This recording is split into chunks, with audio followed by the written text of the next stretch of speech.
ఈ కేసులో రోజు రోజుకి కొత్త కోణాలు, నమ్మలేని నిజాలు, పోలీసు విచారణలో బయలుపడిన ఎన్నో అసంభవాలు, వాటిపై ఈ వీడియోని వీక్షించండి.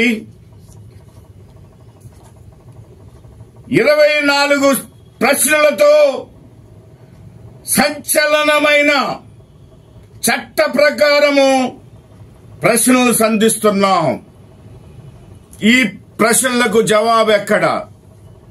రేపు కోర్టులో ఈ కేసులో క్రాస్ ఎగ్జామినేషన్ లో జరిగే ప్రశ్నలకు ముందుగానే మేము సంధిస్తున్నాం. మొట్టమొదటి ప్రశ్న, పాస్టర్గా పేరు ప్రఖ్యాతులు కాంచిన ప్రవీణ్ పగడాలకు వైన్ షాప్ తో పని ఏమిటి? ఈ విషయాన్ని క్రైస్తవ లోకమంతా కూడా జీర్ణించుకోలేని పరిస్థితి ఉన్నది. ఆయన మత్తు పానీయాన్ని కొన్నట్లుగా చెప్తున్నారు, సేవించినట్లుగా చెప్పడం లేదు. కానీ ఆయన మత్తు పానీయాన్ని సేవించినట్లయితే పోస్ట్ మార్టం రిపోర్ట్ లో ఈ పాటికే బయలుపరిచి ఉండవలసినది. కాబట్టి ఆయన ఒక క్రైస్తవ ప్రబోధకుడుగా, క్రీస్తు విశ్వాసిగా, క్రీస్తును నమ్మినవాడిగా, క్రీస్తు గురించి ప్రబోధాలు చెప్పినవాడిగా ఆయన ఏ పరిస్థితుల్లోనూ వైన్ తాగడానికి కానీ, వైన్ షాప్ తో వెళ్ళడానికి కానీ, కొనడానికి కానీ వీలు కాని పరిస్థితి. ఇది క్రైస్తవులు ఎవరు జీర్ణించుకోలేని విషయం, నమ్మశక్యం కాని విషయం అని చెప్పేసి నేను మనవి చేస్తా ఉన్నా.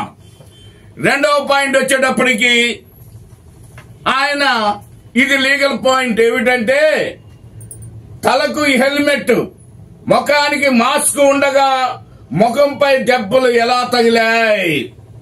పోలీసు వారు 174 సిఆర్పిసి లేక 194 బిఎన్ఎస్ఎస్ కేసుకు బదులు 304A ఐపీసీ 106 బిఎన్ఎస్ కేసుగా కట్టడానికి ఎందుకు ప్రయత్నించారు అంటే, ఈ కేసుని అనుమానాస్పద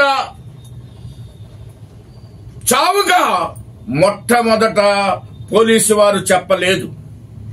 క్రైస్తవ సమూహం అంతా ఆ యొక్క డెడ్ బాడీ ఉన్న ప్రదేశానికి వెళ్లినప్పుడు మాత్రమే, ఒత్తిడి చేసినప్పుడే వాళ్ళ యొక్క తృప్తి కోసం అనండి, వాళ్ళని సాటిస్ఫై చేయడం కోసం ఈ యొక్క 194 బిఎన్ఎస్ఎస్ అంటే అనుమానాస్పద మరణం.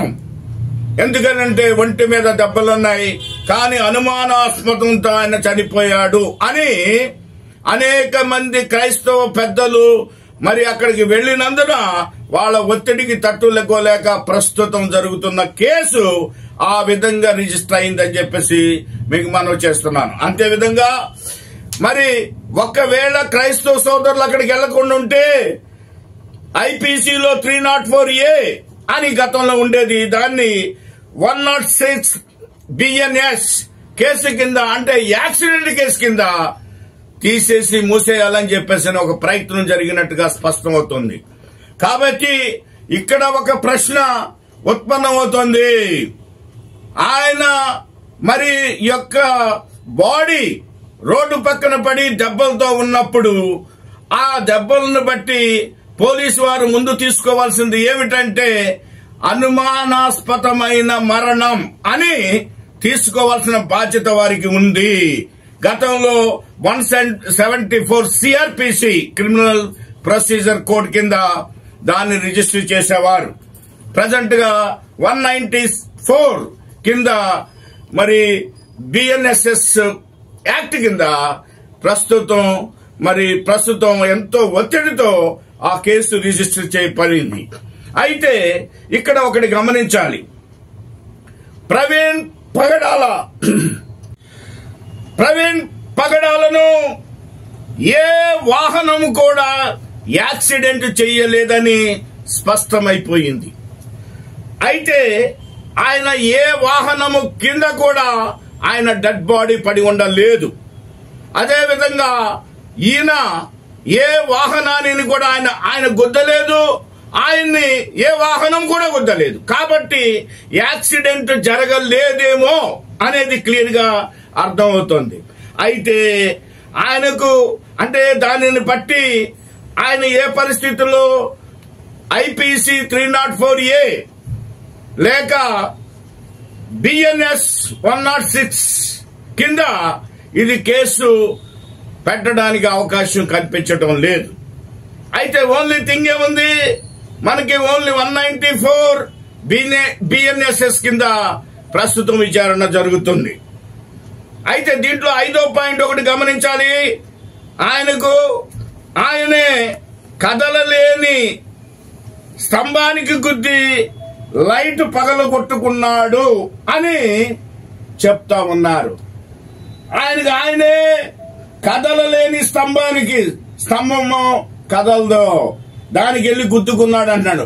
అటువంటి పరిస్థితుల్లో ఉన్న వ్యక్తి ఆయన 350 కిలోమీటర్ల పైన ఆయన జర్నీ చేస్తున్నట్టుగా తెలుస్తుంది. కాబట్టి ఎక్కడో చాట ఏదో బండి కింద ఆయన పడిపోవడమో, ఏదో ఒక బండి ఆయన గుద్దటమో, లేకపోతే ఈయనే పోయి ఏదో బండిని గుద్దటమో జరిగి ఉండవలసినది. కానీ ఒక స్తంభానికి గుద్దటం అనేది అది ఇంప్రాబబుల్, అది అసంభవమైన విషయం అని చెప్పేసి అని చట్టం చెప్తా ఉంది. అదేవిధంగా 6వ పాయింట్ ఒకసారి చూడండి. పడుతూ లేస్తూ ప్రయాణం చేసి ఎట్టకేలకు సరిహద్దుల సమీపంలోకి ఎట్లా వెళ్ళాడు. కాబట్టి ఆయన ప్రయాణం అనేది మొదలు నుంచి చివరి గమ్యానికి వచ్చేశాడు. కాబట్టి ఆయన ఎక్కడ కూడా ఏ బండి కింద కూడా పడలేదు అని చెప్పేసి రూఢి అయిపోయింది. అదేవిధంగా ఆయనే పడుతూ లేస్తూ మరి అక్కడక్కడ పెట్రోల్ కట్టించుకుంటూ తర్వాత వినకూడని విషయం ఆయన మందు షాపుల్లో కూడా మరి అది చేస్తున్నట్టుగా కొన్ని మరి ఎవరు పెడుతున్నారో గాని ఆయన మందు షాపు దగ్గరికి వెళ్లి మందు కొన్నట్లుగా కూడా ఆయన చూపిస్తున్నారు. అయితే ఆయన తాగినట్టుగా ఎక్కడ ఆధారాలు లేవు, ఆయన తాగినట్టుగా ఎక్కడ ఆధారాలు లేవు. అంతేకాకుండా రామర్పాడు దగ్గర సబ్ ఇన్స్పెక్టర్ గారు కంటిపడినప్పుడు ఆయన మత్తుతో ఉన్నట్లుగా తాగినట్లుగా ఆయన చెప్పడం లేదు. అదేవిధంగా ఆయన తీసుకున్నది బ్రాండ్ కూడా ఏదో చెప్తున్నారు, అది బహుభయంకరమైన వాసనతో కూడిందని కూడా అంటున్నారు. కాబట్టి అటువంటిది ఆయన ఏదైనా సేవించి ఉన్నట్లయితే గుప్పున వాసన వస్తుంది.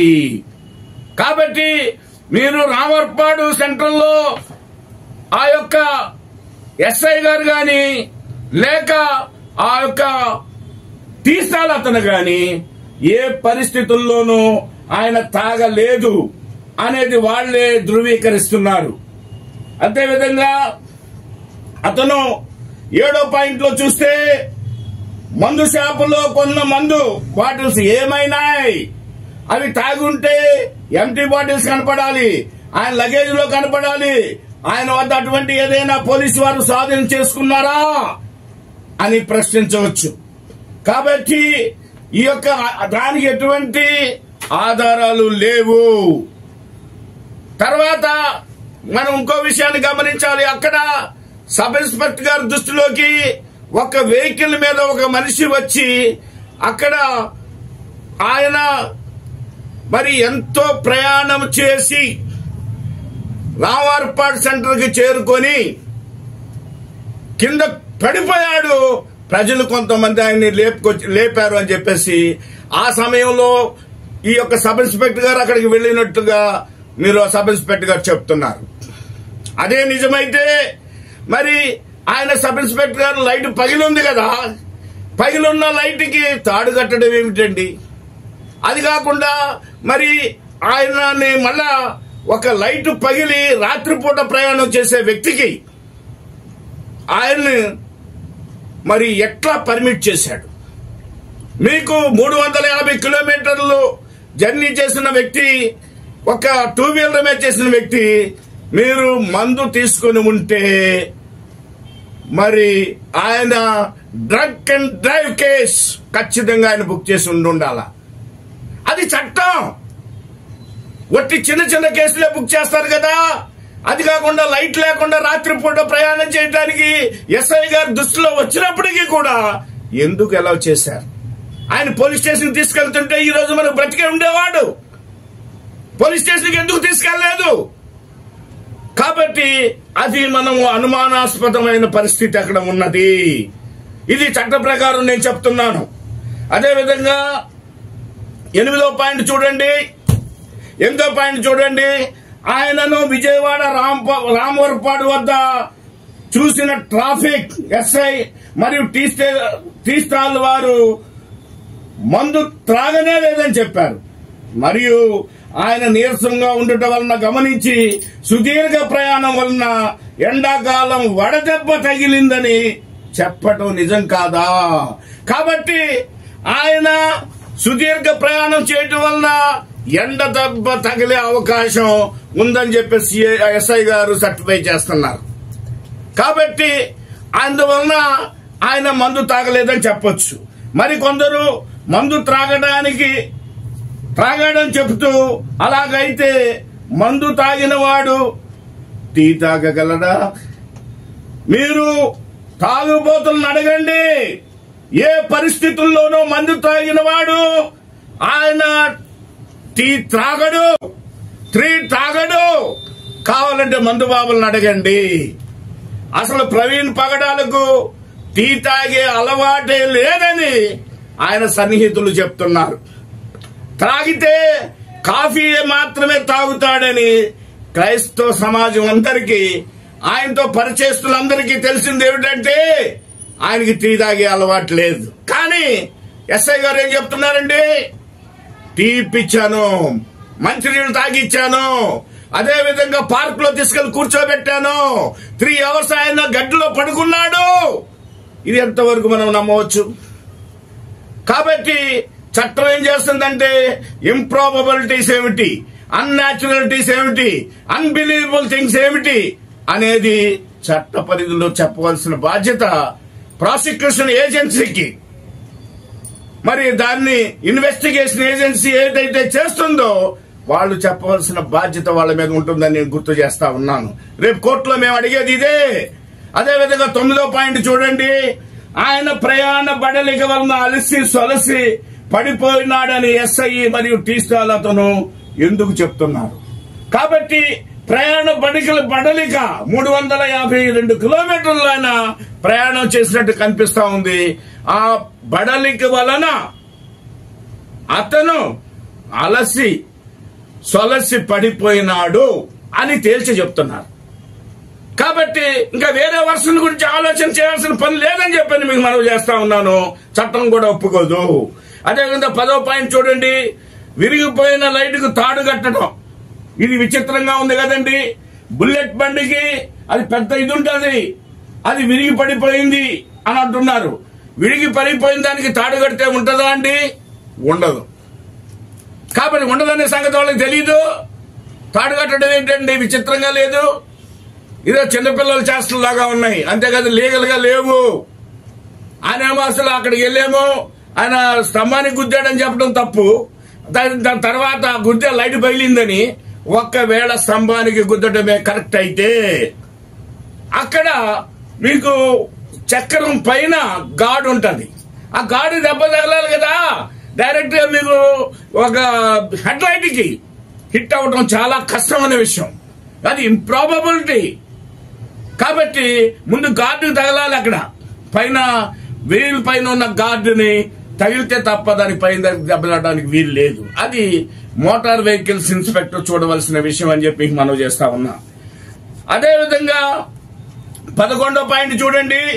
విజయవాడ నుండి రాజమండ్రికి సుమారు 160 కిలోమీటర్లు 4 గంటల సుదీర్ఘ ప్రయాణం హెడ్ లైట్ లేకుండా రాత్రిపూట ప్రయాణం చేయటం ఎలా సాధ్యం? ఇది గమనించాలి. విజయవాడ నుంచి మీరు రాజమండ్రికి 160 కిలోమీటర్లు, దాదాపు 4 గంటల ప్రయాణం. దేని మీద వెళ్ళినా 4 గంటల ప్రయాణం ఉంటది. ఇంత సుదీర్ఘ ప్రయాణానికి హెడ్ లైట్ లేకోకుండా ఒక 2 వీలర్ అనేక బళ్ళని తప్పించుకుంటూ ప్రయాణం చేయటం అసాధ్యమైన పని అని చెప్పేసి అది రాత్రిపూట. ఇది అసాధ్యమైన పని, ఇది సాధ్యమైన పని కాదు. That is improbable as per law. అదేవిధంగా మీకు 12వ పాయింట్ చూడండి. ర్యాష్ అండ్ నెగ్లిజెంట్ గా ప్రయాణం చేసి 4 గంటల్లోనే విజయవాడ నుంచి రాజమండ్రికి లైట్ లేకుండా ఎవరైనా ప్రయాణం చేయటం అసాధ్యమైన పని. ఇది గమనించాలి. కాబట్టి 4 గంటల ప్రయాణంలో మీకు లైట్ లేకోకుండా ఒక్క ప్రవీణ్ పగడాల్ గారే కాదు, ఎవ్వరు కూడా ప్రయాణం చేయటం అంత తేలికైన పని కానే కాదని చెప్పేసి మనం చెప్పొచ్చు. తర్వాత 13వ పాయింట్ లో చూడండి. ప్రవీణ్ పగడాల హైదరాబాద్ నుంచి రాజమండ్రి వరకు ముఖానికి ఏ రంగు మాస్కుతో వచ్చారు, ఎన్ని మాస్కులు మార్చారు, చివరి మాస్కుకు మొదటి మాస్కుకు తేడా ఎందుకు వచ్చింది, సీసీ ఫుటేజ్ ఒరిజినల్స్ ని ప్రజల ముందు పెట్టగలరా, ఇది గమనించగలరు. మీరు ఆయన హైదరాబాద్ లో పెట్టిన మాస్క్ ని మధ్యలో మాస్కులకి డిఫరెన్స్ కనపడుతుంది. మీరు ఆ యొక్క వీడియో ఫుటేజెస్ ఏదైతే ఉందో ఆ ఫుటేజెస్ ని మీరు ఒరిజినల్స్ ఏదైనా ప్రజల ముందు పెట్టే గాని నమ్మే పరిస్థితి లేదు. ఇది నమ్మశక్యం కాకుండా ఉందని చెప్పేసి మనం చెప్పొచ్చు. అదేవిధంగా 14వ క్వశ్చన్ చూడండి.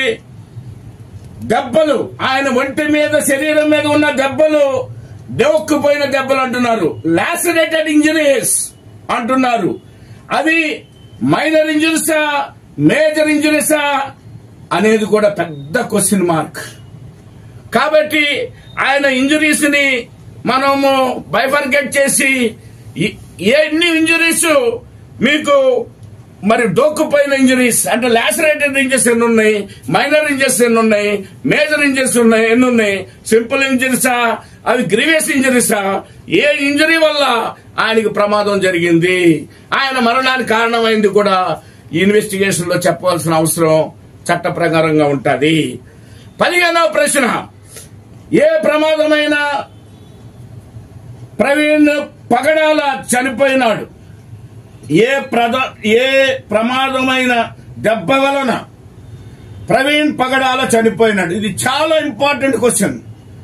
ఆయన మీద అనేకమైన దెబ్బలు ఉన్నాయి, ముఖం మీద ఉన్నాయి, మరి ఒంటి మీద ఉన్నాయి, తల మీద ఉండొచ్చు.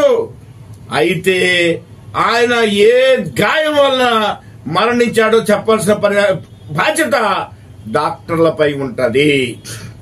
ఇదే ప్రమాదమైన దెబ్బ అని చెప్పాలి. అయితే ఆయన ముందు జాగ్రత్తగా హెల్మెట్ పెట్టుకున్నాడు. అంటే ప్రమాదవశాత్తు ఏదన్నా దెబ్బలు తగిలితే ఆయనకి ప్రమాదంగా జరగకుండా ఉండటానికి ముందు జాగ్రత్తగా హెల్మెట్ పెట్టుకున్నాడు. హెల్మెట్ పెట్టుకుంది అందుకే కదా హెడ్ ఇంజరీ తగిలినా కూడా అతనికి ఎటువంటి హాని జరగదు. కాబట్టి హెడ్ ఇంజరీ వాళ్ళకి ఎక్కడైనా ఉన్నాయా, ఇంటర్నల్ ఇంజరీస్ ఉంటాయి. ఏ గాయం వలన మరణించాడో చెప్పాల్సిన బాధ్యత డాక్టర్లపై ఉంటది. ఇదే ప్రమాదమైన దెబ్బ అని చెప్పాలి. అయితే ఆయన ముందు జాగ్రత్తగా హెల్మెట్ పెట్టుకున్నాడు. అంటే ప్రమాదవశాత్తు ఏదన్నా దెబ్బలు తగిలితే ఆయనకి ప్రమాదంగా జరగకుండా ఉండటానికి ముందు జాగ్రత్తగా హెల్మెట్ పెట్టుకున్నాడు. హెల్మెట్ పెట్టుకుంది అందుకే కదా హెడ్ ఇంజరీ తగిలినా కూడా అతనికి ఎటువంటి హాని జరగదు. కాబట్టి హెడ్ ఇంజరీ వాళ్ళకి ఎక్కడైనా ఉన్నాయా, ఇంటర్నల్ ఇంజరీస్ ఉంటాయి, ఎక్స్టర్నల్ ఇంజరీస్ అంటే కనపడే గాయాలు ఉంటాయి, లోపల తగిలిన గాయాలు ఉంటాయి. కొట్టిన గాయాలు ఉండొచ్చు, లేకపోతే రోడ్డు దీంట్లో ఉండొచ్చు. అసలు ఏ గాయాలు ఎంత ప్రమాదాన్ని సూచిస్తున్నాయి, అతను చావుకి ఏ గాయం కారణమో చెప్పాల్సిన బాధ్యత కూడా డాక్టర్ల మీద, ఇన్వెస్టిగేషన్ ఏజెన్సీ మీద ఉంటుంది. గుండె పైన గాయమా, తలపైన గాయమా, లేక వైటల్ పార్ట్స్ మీద ఏ గాయం వల్ల మరణానికి కారకుడయ్యాడు. ఇది చాలా ఇంపార్టెంట్ పాయింట్. ఎందుకనంటే మనకి తల దగ్గర నుంచి ఈ యొక్క నడుము వరకు వైటల్ పార్ట్స్ అంటారు, చేతులు కాళ్ళు వైటల్ పార్ట్స్ కావు. కాబట్టి మనిషి ప్రమాదమైంది గుండె మీద గాని తల మీద గాని తగిలిన దెబ్బ వల్ల మరణిస్తేనే అది వైటల్ పార్ట్స్ అంటారు. దానివల్ల అది కూడా మరణాదాలతో గాని లేకపోతే బ్లంట్ ఆబ్జెక్ట్, కర్రలో, కత్తులో, గొడ్డలో అటువంటి ఏదైనా సరే గుచ్చుకుంటే తప్ప మనిషి చనిపోవడానికి స్కోపే లేదు. కాబట్టి ఇది ఏ బ్లంట్ ఆబ్జెక్ట్ అతనిలో దిగబడింది, దేనివల్ల అది ఇంటర్నల్ ఇంజరీస్ ఉన్నాయా అతనికి, ఇంటర్నల్ అంటే గుండె లోపల కనపడవు మనకి కూడా, అటువంటి దెబ్బల వల్ల కూడా మనిషి చనిపోతాడు. కాబట్టి ఏ దెబ్బల వల్ల చనిపోయినాయో కూడా మీ యొక్క డాక్టర్లు కానీ ఇన్వెస్టిగేషన్ ఏజెన్సీస్ కానీ చెప్పాలి. 16వ దాంట్లోకి వస్తే పోలీసు వారు మొట్టమొదటి బాడీని చూసిన వెంటనే యాక్సిడెంట్ వల్ల చనిపోయినాడు ఎందుకు చెప్పారు. ఇది పోలీసు వారు దీనికి ఆన్సర్ చేయాల్సిన అవసరం ఎంతైనా ఉంటుంది. అక్కడ పోలీసు వారు వచ్చి చూశారు. చూసిన వెంటనే ఒక బాడీ రోడ్డు పక్కన పడి దెబ్బలతో ఉన్నప్పుడు సస్పెక్టబుల్ డెత్ కింద చూడాలి తప్ప నువ్వు డైరెక్ట్ గా వెళ్ళిపోయి యాక్సిడెంట్ అని ఎట్లా చెప్పగలవు? ఏం ఆధారాలు ఉంటాయి? అది ఖచ్చితంగా ఇది రేపు పొద్దున్న క్రాస్ ఎగ్జామినేషన్ లో పోలీసు వారు డెఫినెట్ గా చెప్పాల్సి ఉంది కోర్టుకి. అదేవిధంగా 17వ పాయింట్ చూడండి, ప్రభుత్వానికి మంత్రులకు యాక్సిడెంట్ అనే సమాచారం ఎవరు చెప్పారు? ఇది గమనించండి. మంత్రులు కూడా ఇది యాక్సిడెంట్ వల్ల ఇదని చెప్పేసి మంత్రులు కూడా చెప్పారు. అది వారికి ఎవరు చెప్పారు? ఎవరు ఇన్ఫర్మేషన్స్ ఇచ్చారు? అది యాక్సిడెంట్ అని ఎలా చెప్పగలరు? 18వ పాయింట్లోకి రండి. Inquest report, post mortem report లేకుండా హత్య లేక ఆత్మహత్య లేక ప్రమాదవశాత్తు మరణమా ఎట్లా చెప్పగలరు? ఇది ఇంక్వెస్ట్ రిపోర్టు గాని పోస్ట్ మార్టం రిపోర్టు గాని లేకుండా అది హత్యో ఆత్మహత్యో లేక ప్రమాదవశాత్తు మనిషి చనిపోయాడు ఎవడు చెప్పలేడు. నేను ఎన్ని వందల కేసులు చేశాను, ఎవడు చెప్పలేడు, చట్టం ఒప్పుకోలేదు. ఖచ్చితంగా వాటిల్లో చెప్పగలిగి ఉండాలి. 19వ పాయింట్ చూడండి, క్రైస్తవులు అనుమానపడుతున్న ప్రవీణ్ పగడాల మృతి పట్ల చట్ట ప్రకారం ఎంక్వైరీ చేసి వాస్తవాలను బయలుపరచమని క్రైస్తవాన్ని వినిపిస్తున్నారు. ఇది గమనించాలి. వాస్తవాలు అడుగుతున్నారు కానీ ఎట్లా చనిపోయాడు అనేది మాకు కావాలి. ఆయన మా క్రైస్తవ నాయకుడు, ఆయన మా క్రైస్తవ మరి ప్రబోధాలు చేసిన వ్యక్తి, బైబిల్ గురించి ఎంతో విషయాలు తెలిసిన వ్యక్తి. ఆయన అంతకు ముందే ఆయనకు ప్రాణహాని ఉందని కూడా చెప్పిన వ్యక్తి కాబట్టి ఇంత రాద్ధాంతం జరిగింది. అదే పోలీసు వారు మొట్టమొదట ఇది యాక్సిడెంట్ అని అనకుండా మేము అనుమానాస్పదమైన మృతి కింద మేము బుక్ చేస్తున్నామని మేము అడక్కముందే, క్రైస్తవ నాయకులు అడక్కముందే వాళ్ళు సరైన స్టెప్ తీసుకుంటే కొంత రాద్ధాంతం తగ్గేది. ఇంత కమోషన్ రావడానికి కారణం ఏంటంటే ఇది యాక్సిడెంట్ కింద చిత్రీకరించి దాన్ని మూసేయడానికి ఒక ప్రయత్నం జరిగినట్టుగా క్లియర్ గా తెలుస్తుంది కేసులో. అది చట్ట వ్యతిరేకం అని చెప్పేసి అని మనం క్వశ్చన్ చేయొచ్చు. 20వ పాయింట్లో చూడండి, రాష్ట్రంలో మత ఘర్షణలు, మత విభేదాలు, మత గ్రంథాలపై చర్చలు, మత దూషణలు వంటివి యథేచ్ఛగా జరుగుతుంటే వాటిపై రిపోర్ట్లు ఇచ్చినప్పటికీ ప్రభుత్వం ఎందుకు పెడచెవిన పెడుతుంది? మరొక మణిపూర్ రాష్ట్రంగా ఆంధ్ర రాష్ట్రం అయ్యే ప్రమాదం ఉందని ప్రభుత్వానికి తెలియదా? ఇది గమనించాలి. ఇక్కడ ఈ రాష్ట్రంలో అనేక మంది మత ఛాందస్వాదులు మరి అనేక విధాలుగా క్రైస్తత్వాన్ని, బైబిల్లో ఉన్న యేసు ప్రభుని దేవుడిగా కొలుస్తున్న అనేక మంది క్రైస్తవ మనోభావాలు దెబ్బతినేటట్లుగా చెప్తుంటే వాటి మీద కేసులు పెట్టడం జరిగింది. నేను కూడా కేసు ఇచ్చాను.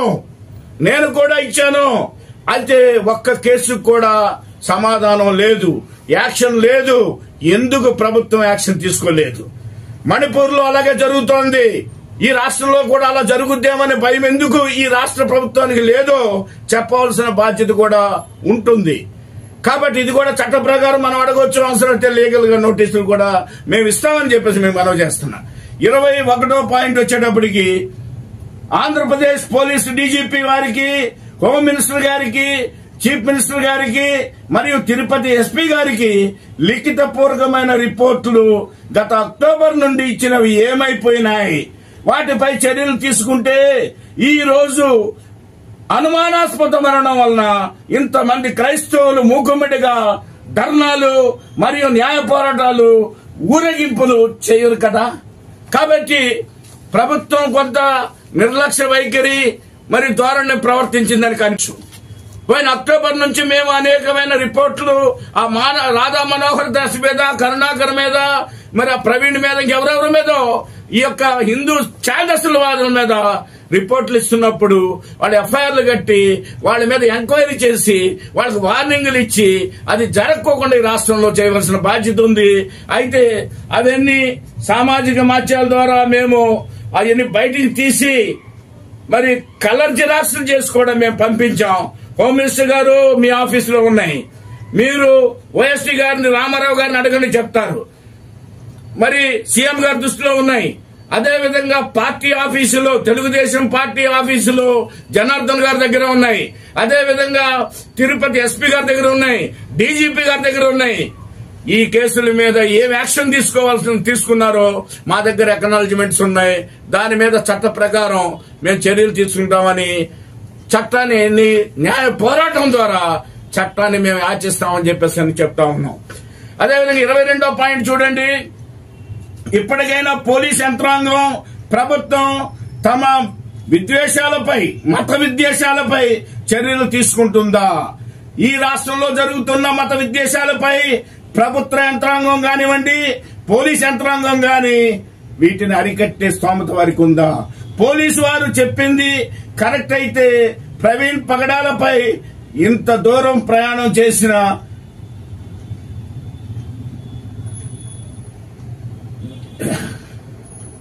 డ్రంక్ అండ్ డ్రైవ్ పరీక్షలు ఎందుకు చేయలేదు? హెడ్ లైట్ లేకుండా రాత్రిపూట ప్రయాణం చేస్తుంటే పోలీసులు తెలిసి కూడా ఎందుకు ఆయనపై చర్యలు తీసుకోలేదు? అట్లు తీసుకుంటే ఆయన బ్రతికుండేవాడు కదా. అది వారి డ్యూటీ కాదా? చనిపోయిన తర్వాత ఆయనపై ఇటువంటి అభియోగాలు చేయటం ఏమిటని చెప్పేసి మనం క్వశ్చన్ చేయొచ్చు.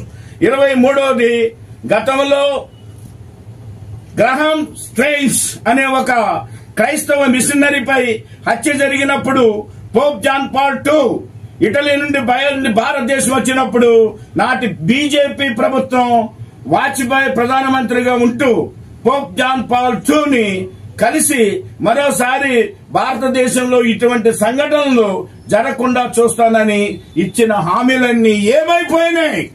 ఇది గమనించండి. ఇది మొదటి కాదు. గ్రహాం స్ట్రెయిన్స్ అనే ఒక క్రైస్తవ మిషన్ ని చంపేశారు. ఆయన చంపినప్పుడు వెంటనే ప్రతి క్రైస్తవుడు భారతదేశంలో బయటకు వచ్చి నిలబడ్డాడు, రోడ్డు మీదకి వచ్చాడు. అప్పుడు వెంటనే అదే కాదు, ఇటలీ నుంచి పోప్ గారు కూడా వచ్చారు. ఆ సమయంలో కూడా ఇదే బీజేపీ ఈ దేశాన్ని పరిపాలిస్తుంది. కాబట్టి అప్పుడు బీజేపీ మరి ప్రధానమంత్రి గారైన వాజ్పేయి గారు ఆయన క్షమాపణ చెప్పి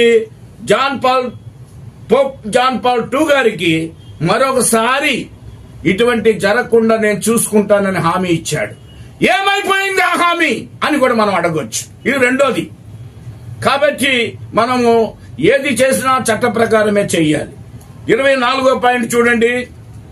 ఇదే చివరి పాయింట్. భారతదేశంలో క్రైస్తవ్యాన్ని భారత సెక్యులర్ రాజ్యాంగం కాపాడలేదా? ఇది గమనించండి. ఈయన సెక్యులర్ గవర్నమెంట్ చెప్పు తీసుకొని కొడతానని చెప్పేసి మరి రాధా మనోహర్ దాస్ అనేక చెప్పులు కూడా చూపించి అని వీడియో చేసి పెట్టాడు. కాబట్టి మన దేశం సెక్యులర్ దేశం కాదంటాడు, హిందూ దేశం అంటాడు. మరి మన దేశంలో ఉన్న ఈ యొక్క రాజ్యాంగాన్ని అవమానిస్తున్నప్పుడు ప్రభుత్వాలు ఏం చేస్తున్నాయి? మీకు ఆ వీడియోలు కావాలంటే నేను పంపిస్తాను. లేని పక్షంలో మీరు అది యూట్యూబ్ లో చూడండి, దొరుకుతాయి. ప్రవీణ్ పగడాల చనిపోయిన తర్వాత ఆయన కుటుంబానికి ప్రభుత్వ పరంగా ఎటువంటి హామీలు గాని రక్షణ గాని ఇస్తామని ఎందుకు చెప్పలేదు? ఇది గమనించండి. ఇన్ని లక్షల మంది, చెప్పాలంటే కోట్ల మంది క్రైస్తవులు మనోభావాలు దెబ్బతిని ఈ మర్డర్ వల్ల జరిగితే కనీసం వాళ్ళ కుటుంబం కొరకు మేమున్నాం, ప్రభుత్వం ఉన్నది, ప్రభుత్వం అండగా నిలబడుతుంది, మీరు భయపడొద్దని ఎవరు హామీ ఇవ్వలేదు. మీరు గమనించండి. సినిమా యాక్టర్ శ్రీదేవి గారు ఆత్మహత్య చేసుకుంటే ఇతర దేశాల నుండి భౌతిక దేహాన్ని తెప్పించి ప్రభుత్వ లాంఛనాలతో అంత్యక్రియలు చేయలేదా? ప్రవీణ్ పగడాల మరణంపై ప్రభుత్వం ఎందుకు స్పందించలేదు? శ్రీదేవి గారు కూడా మందు కొట్టి మరణించారని ఆ రోజు చెప్పారు. అయినప్పటికీ ఆమెకు ఎందుకు ప్రభుత్వం ప్రభుత్వ లాంఛనాలతో అంత్యక్రియలు చేశారు? ఈ రోజున ఈయన ఎందుకు విస్మరించారని చెప్పేసి క్వశ్చన్ చేస్తున్నాం. అదే కాదు, పై ప్రశ్నలన్నీ భారతదేశంలోని క్రైస్తవుల యొక్క మనుగడను కాపాడుటకు మరియు నిష్పక్షపాతమైన ఇన్వెస్టిగేషన్ ప్రవీణ్ పగడాల మరణంపై చేసి వాస్తవాలను ధృవీకరిస్తారని పై ప్రశ్నలు సంధించడం జరిగింది. అయితే బాహాటంగా జరిగే ఈ యొక్క ఇన్వెస్టిగేషన్ లో ఎవరు ఇంటర్ఫియర్ అవ్వకూడదని తెలిసినప్పటికీ పోలీసు వారు ఓపెన్ గానే ఇన్వెస్టిగేషన్ చేస్తున్నారు కాబట్టి పై ప్రశ్నలు సంధించడం జరుగుతుంది. అవి అన్నీ న్యాయశాస్త్ర పరిధిలోనే ఉన్నవి. ఇన్వెస్టిగేషన్ ఎటువంటి అంతరాయం కలిగించాలని మా ఉద్దేశం కాదు. అంతా చట్ట ప్రకారం న్యాయ ప్రకారమే మా legal education and action for rural poor organization పనిచేస్తుంది. క్రైస్తవులారా, మమ్మలను సంప్రదించండి. న్యాయ పోరాటం చట్ట ప్రకారం చేద్దాం రండి. మా ఫోన్ నంబర్ 9963675041 7997845041. ఇట్లు లెర్ప్ ఇండియా ఇంటర్నేషనల్ లెర్ప్ ఉచిత న్యాయ సలహా కేంద్రం గుంటూరు శాఖ డైరెక్టర్ తేరా జాన్ గెర్షోన్ శ్రీనివాసరావు, అడ్వకేట్ సుప్రీంకోర్టు.